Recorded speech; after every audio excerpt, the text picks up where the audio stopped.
Сенің жынды класстастарың. Ағайға ше, метеш дей берсең, сабақ сұрамайды, оқып келді деп ойлайды. Қойшы. Ағай, не айтты?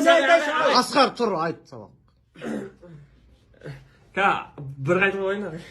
Медет айт онда. Қазір Асқар бір қайтыла басын. Ана, не анасы солдың үстіндегі анау? Мынау ма ағай? Кітап қой ол. Бер жағында ғана тұрған. Мынау шаң ғой ағай, шаң. Анау бер жағында. А4 ғой бұл, А4 ғой. Не түсіп кетті ар жағына? Мальбро ғой?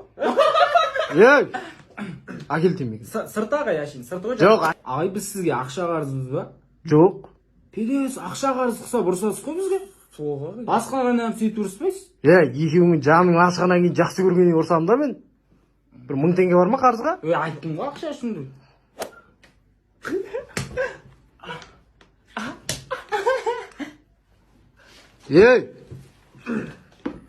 Еркексіз ғой?